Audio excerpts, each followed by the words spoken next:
Lo dijo él. A primera hora. Muy bien, 8:16. Todas las estadísticas, absolutamente todas, advierten que Ecuador marcha inevitablemente a cerrar este 2025 como el año más violento de su historia. Una tasa realmente espeluznante de homicidios por cada 100.000 habitantes. Preguntemos a un especialista en la materia. Nos acompaña Lorena Villavicencio, quien es especialista en temas de seguridad. ¿Cómo le va? Bienvenida, qué gusto. ¿Qué tal? Gracias, muy buenos días, Andrea, muy buenos días, Fabricio, y también un saludo a la audiencia que nos está escuchando el día de hoy. Gracias a usted por la gentileza. Efectivamente, Ecuador cerrará el año como el año más violento de su historia. Así es, lamentablemente, Fabricio, las estadísticas nos demuestran eso, y Ecuador ha batido su propio récord en temas de estadísticas como el año más violento de todo lo que podemos ver, incluso después de la declaratoria del conflicto armado interno. ¿Qué factores han incidido, han provocado esta escalada de violencia sin precedentes en el Ecuador? Bueno, hay diferentes factores que influyen notablemente en los resultados que estamos viendo ahora. A pesar de los esfuerzos gubernamentales, es evidente que las políticas de mano dura no son sostenibles, que hay un desgaste no solamente emocional, sino también un desgaste operativo de la fuerza pública, que las vulneraciones a los derechos humanos de la ciudadanía, el caso de las Malvinas, es un referente muy claro de lo que pasa cuando no se tiene estas consideraciones de involucrar, primero, a militares dentro de operaciones internas que están destinadas a Policía Nacional. Y ahí viene también un tema muy interesante. No hemos escuchado cuál es el estado del censo penitenciario. Tenemos un grupo de agentes penitenciarios, es un cuerpo que está legislado por el propio COESCOP, pero no sabemos cómo está, por ejemplo, los temas de formación de este grupo de agentes penitenciarios, porque en algún momento Fuerzas Armadas y Policía Nacional va a necesitar un relevo, pero si no estamos fortaleciendo desde las bases del sistema penitenciario, las preguntas son muchas, y los resultados también, como vemos, lamentablemente no son los más favorables. Para el análisis que ustedes han realizado respecto a la seguridad, ¿podría ser, digamos, también, o concuerdan con esta narrativa que dice que el crimen organizado, las muertes violentas, etcétera, se han incrementado precisamente por la lucha que está teniendo el gobierno nacional con las bandas criminales? No necesariamente en el tema de seguridad no se puede delimitar que es un solo efecto, sino hay múltiples causas que generan esto, y también no se puede dejar de lado, Andrea, de que ha existido un abandono del componente social. Es de preguntarnos cómo están las asignaciones presupuestarias para los ministerios que trabajan los programas sociales en territorio, si se han ejecutado o no, y también teniendo un proceso austero. Hemos reducido el tamaño del Estado, pero ¿dónde quedan esos programas que trabajan con las causas estructurales de la violencia desde el territorio? Además de que en territorio la violencia no solamente se limita a lo que vemos en temas de extorsiones, a lo que vemos en secuestros y demás, sino también a cómo el crimen organizado convive con la sociedad. Eso es evidente en las provincias, por ejemplo, de Ponce Enríquez, y en otros, en cantones como Ponce Enríquez, y en otras provincias donde hay temas de minería ilegal. Entonces, de ahí ya no solamente hablamos de, como tal, extorsiones, secuestros y demás, sino ya una convivencia total en el ámbito social con el crimen organizado. ¿Qué hacer, o más bien las acciones que se han realizado en los últimos meses podrían ayudar a que en efecto, digamos, esta criminalidad en el Ecuador, la inseguridad en el Ecuador baje? Bueno, las acciones realizadas en los últimos meses son un avance, pero repito, en ciertos espacios de estas acciones resultan efímeras, porque no tienen un sustento a largo plazo desde la estructura social, primero desde los trabajos con las comunidades. Y esto es evidente, si tenemos comunidades en las cuales no tienen trabajo, no tienen opciones para poder llevar alimento y sustento a su familia, y el crimen organizado genera estas oportunidades, vamos a tener reclutamiento de niños, niñas y adolescentes, de jóvenes dentro de las bandas. Vamos a tener personas que están vinculadas a estas economías criminales, no solamente por necesidad, sino ya se van vinculando dentro del ámbito del crimen organizado. Para mí es importantísimo enfocarnos en algo vital, y creo que es el tema de la corrupción, y eso va en todos los niveles y para todos.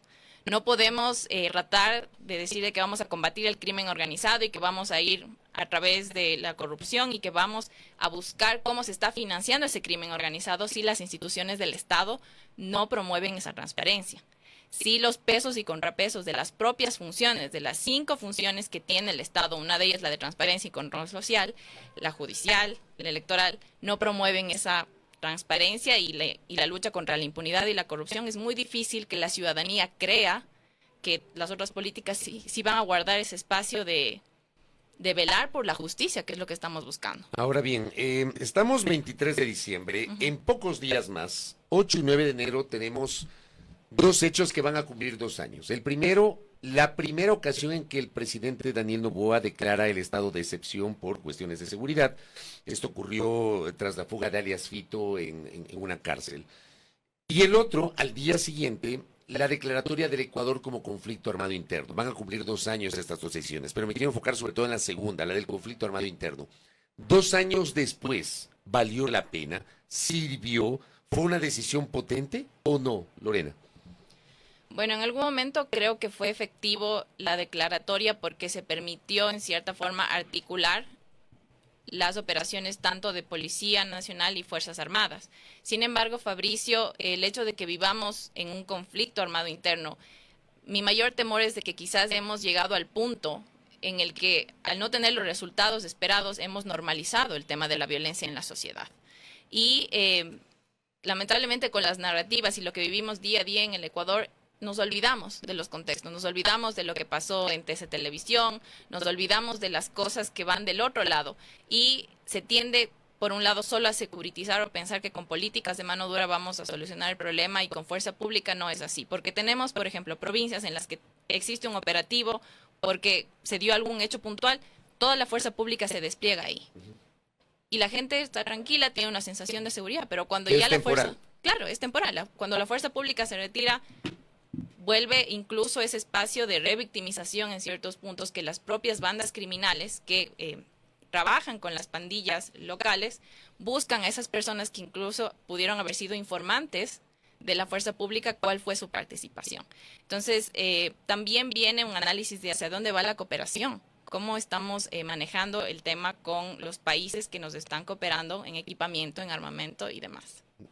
Claro, y le insisto entonces, con esta valoración que usted hace, ¿no valió la pena la declaratoria del Ecuador bajo conflicto armado interno? Considero que en un primer momento valió la pena para tomar las decisiones al inicio. ¿Y después? Después o sea, al ya día no. de hoy, por ejemplo, ¿tiene sentido mantener ese estatus? No tiene sentido porque nosotros tenemos otros mecanismos. Por ejemplo, el tema de los estados de excepción. Tenemos estados de excepción y dentro de los estados de excepción seguimos teniendo muertes violentas, sigue pasando lo que sigue pasando. Es decir, entonces, tampoco el estado de excepción ha sido una herramienta potente. No es una herramienta potente, al igual que el tema de la declaratoria, porque son medidas temporales. Y no funcionan cuando hacemos que esas medidas temporales se vuelvan sostenidas en el tiempo. Entonces ya la gente ya no mira una diferencia entre estar o no estar en un estado de excepción, más allá del hecho de que no puedo salir de mi casa, pero los índices de violencia siguen siendo los mismos. Si es toque de queda, aparte, ¿no? Exactamente, que no es lo mismo. Y creería yo que ese es el error de haber puesto soluciones temporales a largo plazo, generan esos resultados no tan deseados. Y ahora, ¿qué debería generar o qué resultados debería generar también la cooperación internacional? Ahora con Estados Unidos, ¿verdad? Pero entendemos que el día de hoy también se reunirán con el presidente electo de Chile y el presidente Daniel Noboa. ¿Qué resultados deberíamos tener de ahí? Bueno, yo creo que esta es una oportunidad importante para el gobierno y para la política exterior del Ecuador. Andrea y Fabricio, recordemos que hace unos días, exactamente 8 días, se lanzó por parte de los Estados Unidos la Estrategia de Seguridad Nacional. Algo importante de este documento es de que el hemisferio occidental, es decir, Latinoamérica y el Caribe, toman un rol preponderante. O sea, se sitúa dentro de una estrategia de seguridad nacional de los Estados Unidos a este hemisferio, a nuestro continente, como una prioridad. Eso es quizás una deuda histórica porque en estrategias nacionales anteriores se tenía más incidencia en los temas de Asia, Oriente Medio, pero ahora hablamos del hemisferio occidental que involucra a nuestra región. Lo más interesante es que el pilar fundamental de esto es la seguridad fronteriza, tiene un eje muy marcado en los temas de migración, la lucha al terrorismo, el tema de drogas y el tema de espionaje, ¿no? Y dentro de esta estrategia de seguridad nacional lo que buscan los Estados Unidos es apoyar a sus aliados para tener incluso un trato comercial más justo. Lo valioso de la estrategia de seguridad nacional que se acaba de plantear en Estados Unidos es que vincula tanto a la seguridad económica con la seguridad nacional. Y se hablan de espacios para fomentar el comercio, por ejemplo, en cadenas de suministros, en trabajos y alianzas con el sector privado. Y esto es una oportunidad para el Ecuador. ¿Por qué? Porque si nosotros estamos hablando de nuestro principal socio comercial. Entonces, si el principal socio comercial tiene una estrategia de seguridad nacional que mira el tema económico, que mira el tema comercial y que incluso dentro de la estrategia se plantea una nueva visión de la presencia militar. Se habla de la estrategia que va a ajustar la presencia militar. Van a haber muchos controles o operaciones marcados en el ámbito costero, marítimo. Entonces estamos mirando hacia el mar como un aspecto importantísimo para el continente y se habla también de desplazamientos específicos para defender las fronteras. Entonces me parece importante esa estrategia porque ahí es una oportunidad que el Ecuador tiene que aprovechar. La estrategia incluso determina trabajar bajo una prioridad de diplomacia comercial. Entonces, si nosotros queremos con nuestro mayor socio tener esas oportunidades, ahí es donde debemos apuntalar. Lorena, y lo último, en el contexto de la relación entre Ecuador y Estados Unidos, esta semana se anunció, o la semana pasada se anunció la presencia de militares de Estados Unidos acá. La canciller ha dicho que es temporal, pero hay unos instrumentos normativos suscritos con Estados Unidos vigentes de 2023. ¿Cuál es su opinión sobre esa cooperación? Bueno, primero hay que distinguir, Fabricio, porque el estatuto de las fuerzas del llamado SOFA, que es el que estamos actualmente operativizando, no es el mismo que teníamos bajo el contexto de la base de Manta. Desde ahí hay que hacer una distinción. El actual espacio de cooperación que estamos llevando en el múltiple portafolio que tiene la cooperación es importantísimo. ¿Por qué? Porque estamos hablando de un acuerdo que nació en octubre del 2023 en el gobierno del expresidente Guillermo Lasso. Si ustedes recuerdan, en ese espacio fue cuando volvimos a tener esa apertura de buscar el espacio con Estados Unidos. Entonces ya para ese momento se suscribe este estatuto de las fuerzas entre el ex embajador de Estados Unidos en Ecuador y el ex ministro de Relaciones Exteriores, Manrique. Entonces es el gobierno de Lasso quien vuelve a esa apertura y a buscar esos espacios de cooperación con Estados Unidos. ¿Qué es lo importante y en qué se diferencia de lo que antes se tenía con el tema de Manta? Que este acuerdo es claro, se determinan las áreas en las cuales se va a cooperar. Se habla claramente de que esta cooperación será para personal militar y civil de Estados Unidos. Cuando hablamos de personal civil de Estados Unidos, es decir, personal que trabaje para el Departamento de Estado de los Estados Unidos y también contratistas estadounidenses que vayan a venir a esos espacios de cooperación. Entonces, las relaciones de las visitas que se darán en este acuerdo es para el tema de buques, entrenamientos, ejercicios combinados e incluso acciones humanitarias, ya sea acciones humanitarias por desastres naturales o incluso causadas por el hombre. Y lo que se busca detener es el tráfico ilícito de drogas, el terrorismo, la pesca ilegal no declarada, no reglamentada y otras. Entonces, es importante mirar esto porque vamos viendo que el tema marítimo cobra fuerza. Cobra fuerza no solamente para Estados Unidos, para la región, pero también al Ecuador. Y eso nosotros como país nos deja un reto importante, porque tenemos puertos que tienen que ser controlados, puertos que tienen altos índices de contaminación al momento que salen del país con droga. Entonces, ¿cuáles son los retos para el sector privado, los retos para el propio Estado de controlar sus puertos por su comercio, por su seguridad? ¿Cómo está la seguridad privada de esos puertos? Eso es un tema muy interesante. Y solamente para concluir, efectivamente este acuerdo es temporal, pero el acuerdo claramente dice que puede ser terminado por cualquiera de las partes en cualquier momento. Entonces, eso es una ventaja. Sin embargo, dice que para darse esta terminación se debe dar una notificación previa de 1 año. Por cualquiera de las partes o por mutuo acuerdo se va a tener que disolver el tema del acuerdo. Correcto. Lorena, gracias por el tiempo. Gracias a ustedes. Lorena Villavicencio, especialista en materia de seguridad, aquí en A Primera Hora. Primera plana. Todas las noticias, todas las voces.